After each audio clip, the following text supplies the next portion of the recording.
안녕하세요. 저는 런던에서 온 다큐멘터리 기자 마이클 리처드슨입니다. 저는 여러 도시의 밤 풍경을 취재해 왔습니다. 화려한 불빛 속에서 드러나는 또 다른 얼굴, 그것이야말로 도시의 진짜 모습이라고 생각해 왔습니다. 오늘 저는 서울의 한복판, 청계천이라는 특별한 장소를 기록하고자 합니다. 먼저 제가 잘 아는 도시들부터 떠올려 보겠습니다. 뉴욕의 센트럴파크는 세계적으로 가장 유명한 공원 중 하나입니다. 하지만 해가 지면 이야기는 달라집니다. 2022년 뉴욕 경찰청 통계에 따르면 센트럴파크에서만 연간 156건의 강력 범죄가 발생했습니다. 밤 10시 이후에는 경찰이 순찰을 강화할 정도로 위험한 공간으로 변합니다. 낮에는 활기로 가득하지만 밤에는 사람들의 발걸음이 끊기고 두려움이 들이운다는 사실을 저는 직접 확인한 적이 있습니다. 런던 템즈 강변도 비슷합니다. 낮에는 관광객으로 붐비고 저녁 무렵에는 강 위로 황홀한 노을이 드리워집니다. 그러나 밤이 깊어지면 주민들조차 조심스러워집니다. 메트로폴리탄 경찰청의 기록을 보면 야간 강도와 성범죄가 꾸준히 발생한다고 합니다. 저 역시 현장에서 촬영할 때 장비를 지키기 위해 늘 경계를 늦출 수 없었습니다. 파리의 생강 역시 다르지 않았습니다. 세계인의 로망으로 불리지만 밤마다 관광객을 노린 소매치기와 폭력이 끊이지 않았습니다. 프랑스 내무부 통계에 따르면 파리의 야간 범죄율은 유럽 평균보다 훨씬 높습니다. 아름다움과 위험이 공존하는 장소, 그것이 제가 기억하는 생강의 모습이었습니다. 그런데 서울의 청계천은 전혀 달랐습니다. 밤 11시 저는 작은 놀라움을 경험했습니다. 가족 단위 방문객이 함께 산책을 즐기고 있었기 때문입니다. 더 놀라운 장면은 새벽 2시에 펼쳐졌습니다. 한 청년이 이어폰을 끼고 혼자 달리고 있었고 벤치에는 노트북을 펴놓고 공부하는 사람들이 있었습니다. 강가에서는 아이들이 장난을 치며 웃고 있었습니다. 솔직히 말씀드리면 저는 눈을 의심했습니다. 세계 대도시에서라면 상상하기 힘든 장면이었기 때문입니다. 하지만 이곳 서울에서는 그것이 자연스러운 일상이었습니다. 서울지방경찰청의 자료를 확인해 보니 이유를 알 수 있었습니다. 청계천 일대의 야간 강력 범죄 발생률은 0.01%에 불과했습니다. 이는 뉴욕 센트럴파크의 50분의 1, 런던 템즈 강변의 30분의 1 수준입니다. 수치만 놓고 보아도 청계천은 세계적으로 가장 안전한 도심 하천 공간이라 할 수 있습니다. 물론 청계천에는 24시간 가동되는 CCTV가 있습니다. 그러나 제가 더 깊이 감탄한 것은 다른 점이었습니다. 바로 시민들이 스스로 이 공간을 지킨다는 사실이었습니다. 새벽 조깅을 나온 시민들, 가족과 함께 걷는 사람들, 벤치에서 책을 읽는 이들. 모두가 자연스럽게 서로를 살피며 함께 안전을 만들어가고 있었습니다. 저는 스스로에게 질문을 던졌습니다. 어떻게 이런 일이 가능할까? 한때 서울에서 가장 혼잡하고 위험하던 곳이 어떻게 이렇게 안전하고 평화로운 공간으로 바뀔 수 있었을까? 이제 저는 답을 찾기 위해 청계천의 과거로 발걸음을 돌려보려 합니다. 지금은 서울을 대표하는 관광지이자 시민들의 휴식 공간으로 사랑받는 청계천. 하지만 불과 몇십 년 전만 해도 이곳은 서울의 치부라 불리며 기피의 대상이었습니다. 1960년대 한국은 산업화의 속도를 따라잡기 위해 도시를 거칠게 바꿔나갔습니다. 그 과정에서 청계천은 오염된 하천으로 전락했습니다. 물은 탁했고 쓰레기가 흘러들었으며 주변에는 무허가 판잣집과 노점이 무질서하게 들어섰습니다. 여름철이면 불결한 위생 상태 때문에 전염병 우려가 끊이지 않았습니다. 문제를 해결하기 위해 정부는 강을 덮는 방식을 택했습니다. 1968년부터 1976년까지 진행된 복개 공사는 청계천 위를 콘크리트로 뒤덮고 그 위에 고가도로를 세웠습니다. 당시에는 근대화와 발전의 상징으로 여겨졌습니다. 서울이 세계적인 대도시로 도약하고 있다는 자부심이 고가도로 위에 담겨 있었던 것입니다. 하지만 세월이 지나면서 그 자부심은 곧 무거운 짐으로 바뀌었습니다. 햇빛을 잃은 청계천은 강이 아니라 어두운 지하수로가 되었고 하수와 폐수가 흐르는 더러운 물길로 전락했습니다. 지상은 차량으로 가득 차 매연과 소음이 일상이 되었고 고가도로 아래는 점점 슬럼화되었습니다. 1970년대의 서울의 상징이던 청계고가는 1990년대에 들어서는 대표적인 흉물로 불리기 시작했습니다. 고가 아래에는 노점과 불법 건물이 빼곡히 들어섰고 무질서하게 쌓인 간판들과 낡은 건물들은 도심의 얼굴을 어둡게 만들었습니다. 밤이 되면 가로등조차 제대로 켜지지 않아 우범지대라는 오명이 붙었습니다. 당시 외신 기자들은 청계천 일대를 두고 서울의 가장 지저분한 공간이라고 혹평했습니다. 실제로 고가 아래에는 하루 17만 대의 차량이 뿜어내는 매연이 가득했으며 사람들은 그곳을 피하려 발걸음을 재촉했습니다. 청계천은 서울의 중심에 있었지만 시민들에게는 외면당한 공간이었습니다. 하지만 그 속에서도 삶은 이어지고 있었습니다. 좁은 골목마다 자리 잡은 영세 상인들, 수재와 장인들, 작은 공장들이 모여 독특한 경제 생태계를 형성했습니다. 전국에서 올라온 이들은 청계천 주변에서 사업을 시작했고 열악한 환경 속에서도 꿈을 키워갔습니다. 서울 제조업의 뿌리가 이곳에서 자라난 셈이었습니다. 그러나 2000년대에 접어들면서 상황은 더 이상 방치할 수 없을 정도로 악화됐습니다. 30년 넘게 도심을 지탱하던 청계고가가 안전성 문제를 드러내기 시작한 것입니다. 곳곳에서 균열이 발견되었고 전문가들은 대규모 보수가 시급하다고 경고했습니다. 더 이상 미룰 수 없는 선택의 순간이 다가온 것입니다. 서울시는 기로에 서 있었습니다. 고가를 보수해 계속 사용하느냐, 아니면 과감히 허물고 새로운 길을 찾느냐. 누구도 쉽게 답을 내리지 못했습니다. 청계천은 서울의 심장이자 동시에 서울의 상처였기 때문입니다. 한때는 발전의 상징이었지만 결국 시대의 낡은 그림자로 남은 청계천. 그 몰락의 역사를 지나야만 오늘날 우리가 보는 기적 같은 변신이 가능했습니다. 2002년 여름 서울시는 역사에 남을 결단을 내립니다. 도심 한복판을 가로지르는 청계고가를 철거하고 반세기 동안 복개되어 있던 청계천을 되살리겠다는 것이었습니다. 순간 서울은 술렁였습니다.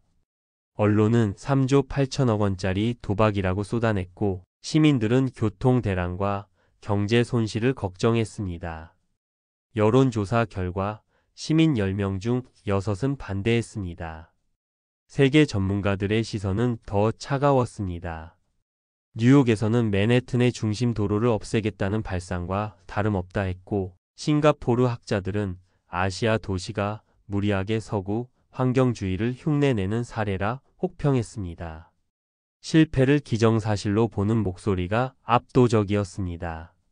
그러나 서울은 멈추지 않았습니다. 2003년 7월 철거 작업이 시작됩니다. 수십 년 동안 도심을 짓누르던 콘크리트가 굉음을 내며 무너져 내렸습니다.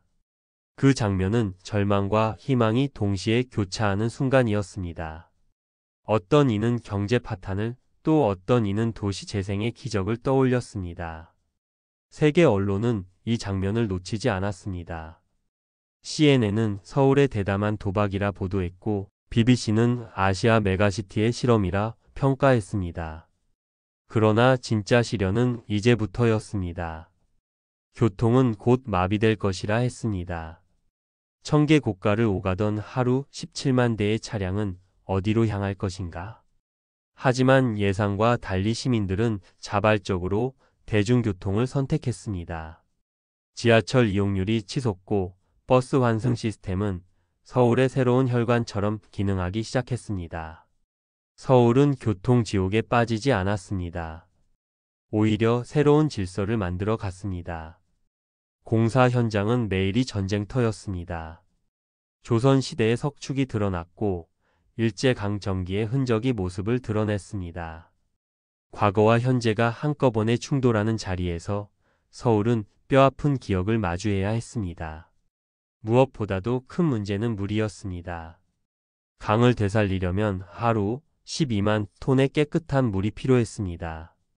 서울시는 전례 없는 방식을 선택했습니다. 한강의 물을 정화에 끌어와 흐르게 하는 것이었습니다. 거대한 펌프와 정화시설이 설치되며 인공과 자연의 경계에서 새로운 실험이 시작되었습니다. 반대 목소리는 여전히 거셌습니다. 상인들은 매출 하락을 우려하며 거리로 나왔고 시민단체는 세금 낭비라며 목소리를 높였습니다. 그러나 공사는 멈추지 않았습니다. 도시는 불편을 감내하며 더 나은 미래를 위한 길을 선택했습니다. 2년 반 동안 매일 수만 명의 인력과 수천 대의 장비가 도심을 파고들었습니다.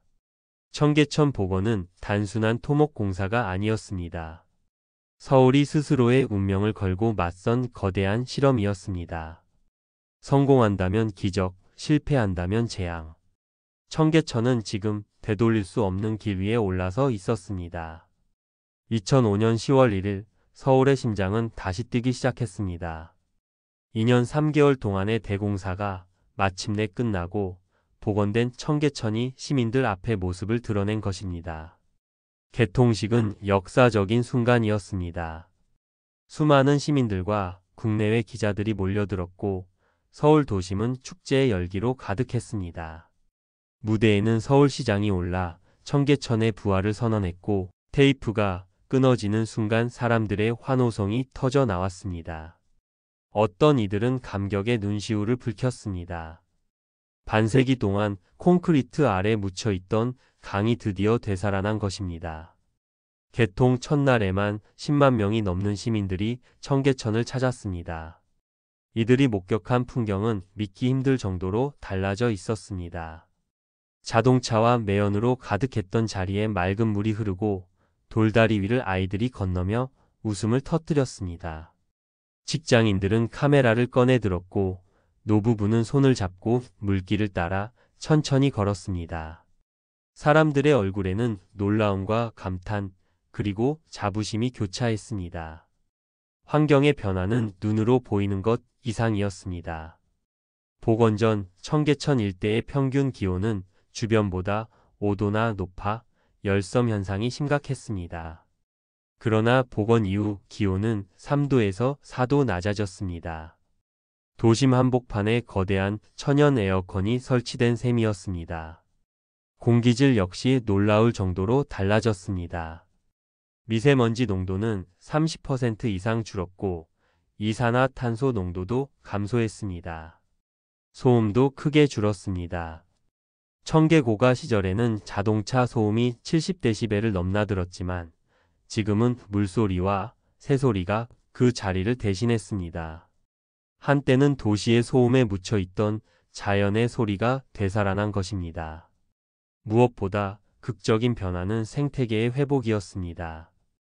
전문가들은 최소 10년은 걸릴 것이라고 예상했지만 불과 1년 만에 토종 어종이 돌아왔습니다.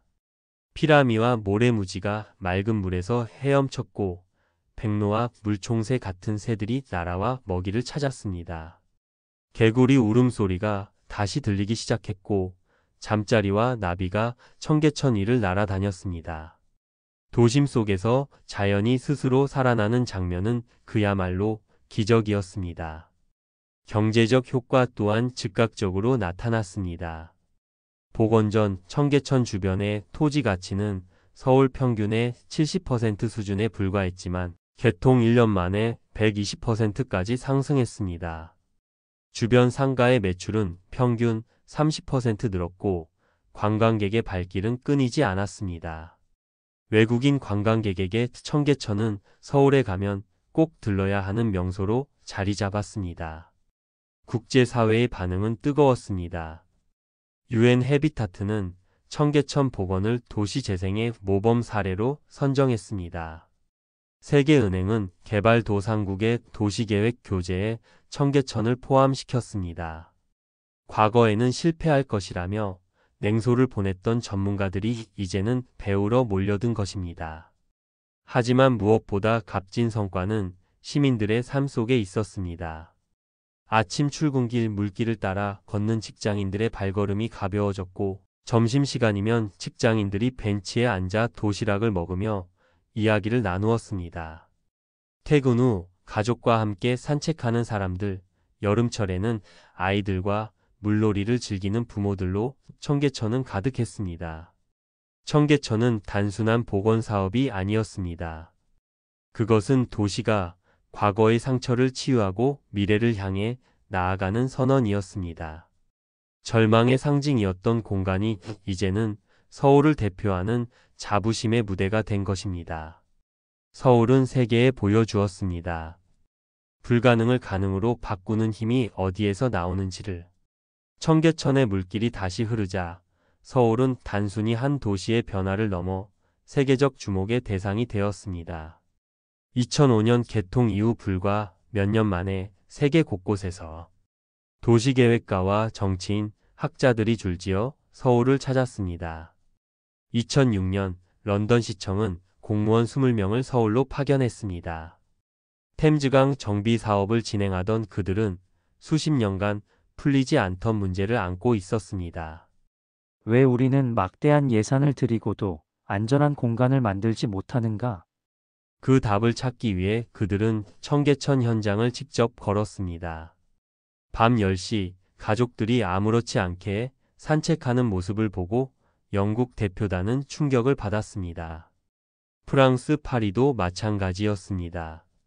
생강 주변을 재개발하던 파리 시장은 청계천의 야간 조명 시스템과 수질, 관리 방법을 직접 배우겠다고 서울을 방문했습니다.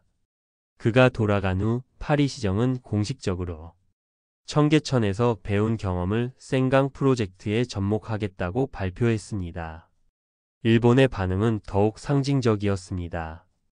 2007년 도쿄 도지사는 청계천을 둘러본 직후 니혼바시 복원 프로젝트를 발표했습니다. 에도 시대부터 도쿄의 중심이던 니혼바시는 고속도로에 덮여 있던 하천이었는데 이를 다시 열어 시민의 공간으로 되돌리겠다는 계획이었습니다. 세계 2위 경제대국 일본이 한국을 벤치마킹한 순간이었습니다. 중국은 더 빠르게 움직였습니다. 베이징, 상하이, 광저우 등 주요 도시들이 앞다투어 하천 복원 계획을 발표했습니다. 특히 베이징은 2008년 올림픽을 앞두고 청계천 설계팀을 직접 초청했습니다.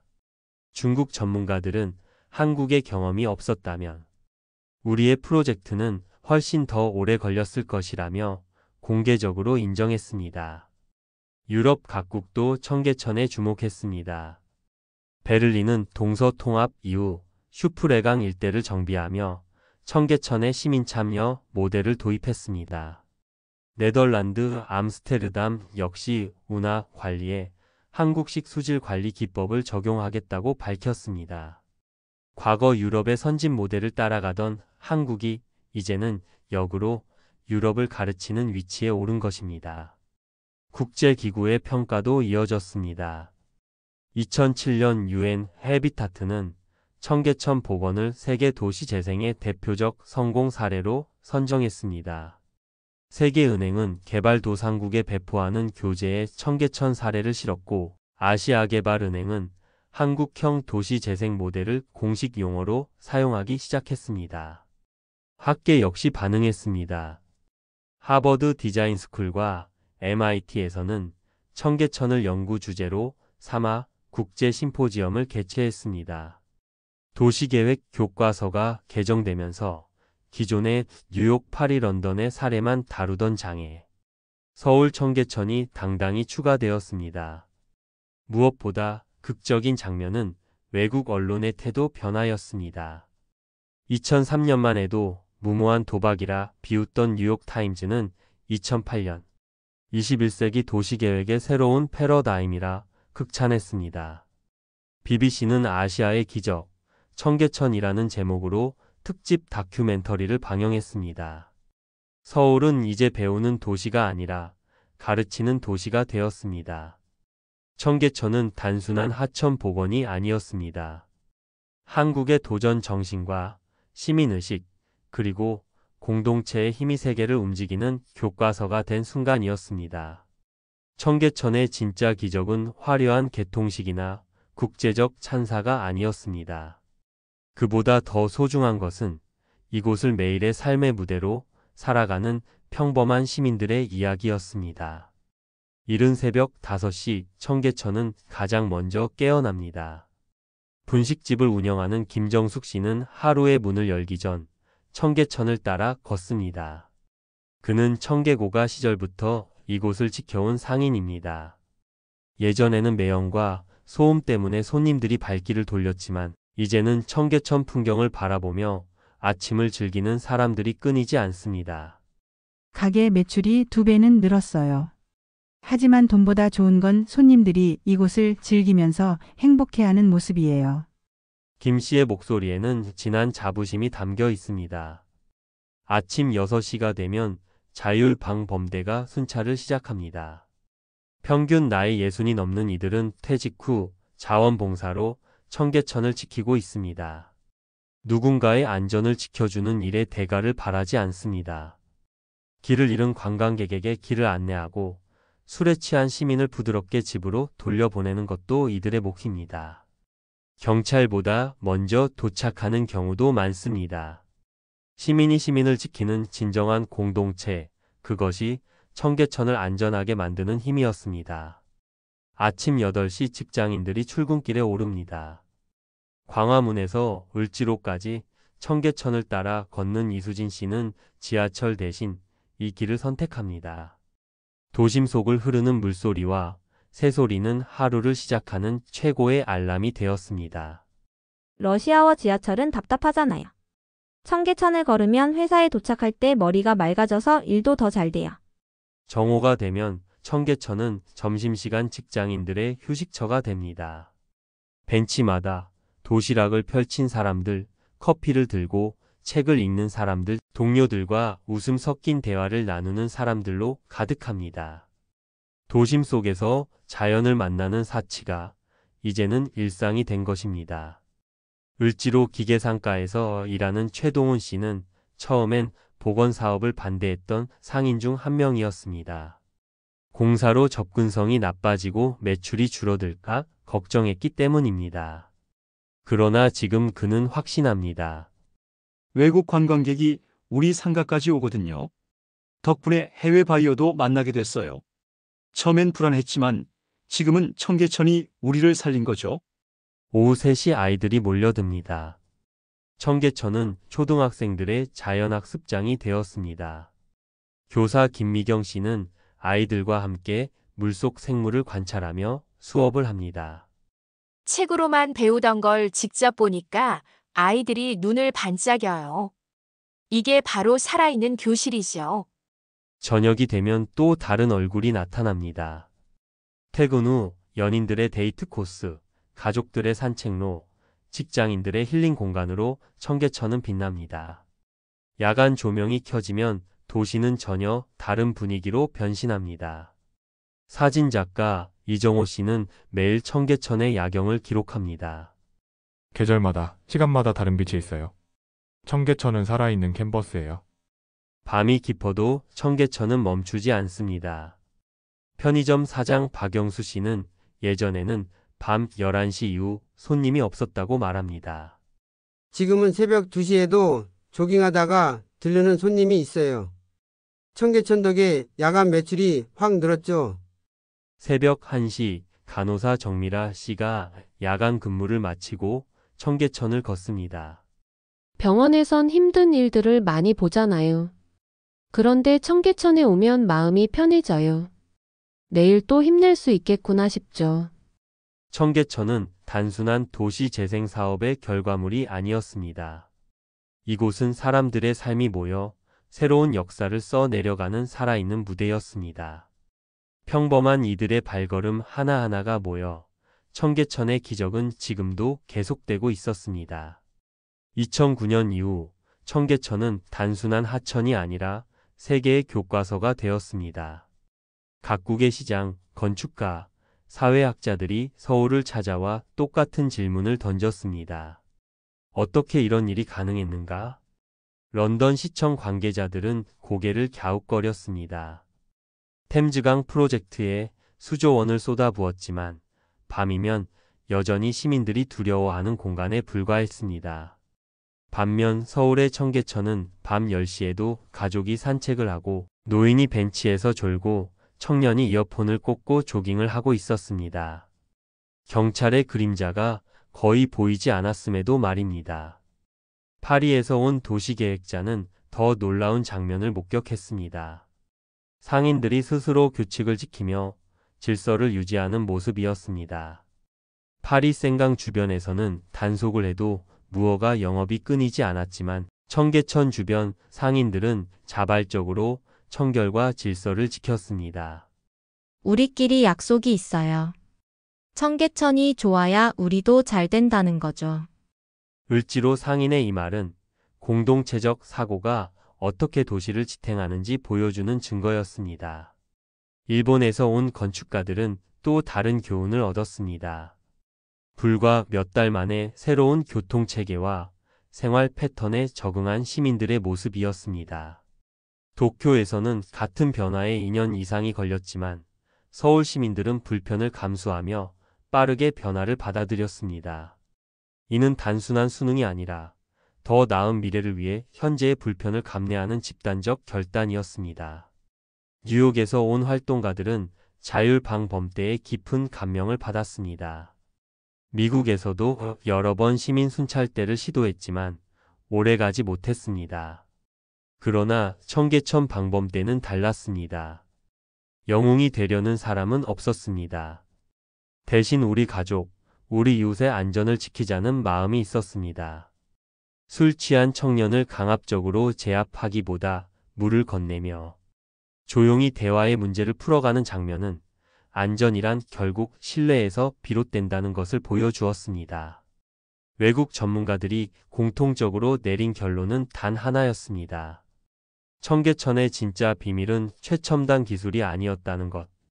그것은 바로 한국인들의 마음이었습니다. 서로를 가족처럼 여기는 정. 공동체를 위해 개인의 불편을 기꺼이 감내하는 인내심. 위기를 기회로 바꾸는 적응력. 내가 아니라 우리가 잘 돼야 한다는 공동체 의식. 외국인의 눈에는 낯설지만 한국인에게는 너무나 자연스러운 힘이었습니다. 그래서 세계 어디에서도 청계천과 같은 기적이 재현되지 못한 것입니다. 시설은 모방할 수 있지만 문화와 정신은 하루아침에 복사할 수 없기 때문입니다. 청계천은 우리에게 거대한 교훈을 남겼습니다. 한국인들이 마음을 합치면 세계가 불가능하다고 단정한 일도 가능하다는 것. 바로 이 믿음이 한강의 기적을 이루고 청계천의 기적을 완성했으며 앞으로 또 다른 기적을 만들어낼 밑거름이 될 것입니다. 청계천이 다시 흐른 지 어느덧 20년이 지났습니다. 그 사이 세계는 수많은 변화를 겪었습니다. 기후 위기는 더 심각해졌고 전 세계 도시들은 범죄와 소외, 환경 파괴라는 공통의 문제 앞에서 고개를 숙였습니다. 그러나 서울 한복판의 이 짧은 물길은 여전히 희망의 증거로 남아 있습니다. 여름철 청계천은 도심 기온을 3도 이상 낮춥니다. 에어컨을 줄여도 시민들이 시원하게 숨 쉴 수 있는 공간, 그것이 청계천이 만들어낸 미래형 도시의 모습입니다. 미세먼지를 걸러내고 녹음을 제공하며 시민들의 발길을 붙잡는 힘. 청계천은 단순한 하천이 아니라 도시 생태계의 허파로 기능하고 있습니다. 그러나 청계천이 남긴 가장 큰 유산은 기술적 성과가 아닙니다. 그것은 바로 사람과 사람 사이의 신뢰입니다. 코로나 팬데믹 때도 자율방범대원들은 마스크를 나누고 상인들은 손 소독제를 비치했으며 시민들은 질서를 지켰습니다. 누구의 명령이 아니라 우리 모두의 안전을 위한 선택이었습니다. 외국에서 온 관광객들은 청계천을 보고 놀랍니다. 밤 11시 유모차를 끌고 나와 웃으며 걷는 가족의 모습. 새벽 2시 홀로 달리는 청년의 발걸음. 아이들이 물가에서 뛰어놀아도 이를 걱정스레 바라보는 대신 미소로 지켜보는 어른들의 눈빛? 이것이야말로 청계천이 세계에 던지는 메시지입니다. 진정한 안전은 제도나 장치가 아니라 사람의 마음에서 나온다는 것. 저는 이 다큐멘터리를 제작하며 한 가지를 분명히 깨달았습니다. 청계천은 K-팝보다 오래가고 K-드라마보다 더 깊은 감동을 주는 한국인의 진짜 문화유산입니다. 진정한 발전은 첨단 기술이 아니라 사람과 사람 사이의 신뢰에서 나온다는 사실을요. 불과 20년 전 세계가 불가능하다고 했던 프로젝트. 그러나 한국인들은 해냈습니다. 기술이 아닌 마음으로, 법이 아닌 정으로 만들어낸 기적이었습니다. 오늘도 청계천에서는 새로운 이야기들이 흘러가고 있습니다. 직장인의 발걸음, 아이들의 웃음, 노인의 휴식이 겹겹이 쌓이며 또 다른 역사를 써내려가고 있습니다. 감동TV는 이 이야기를 마치며 시청자 여러분께 소망을 전합니다.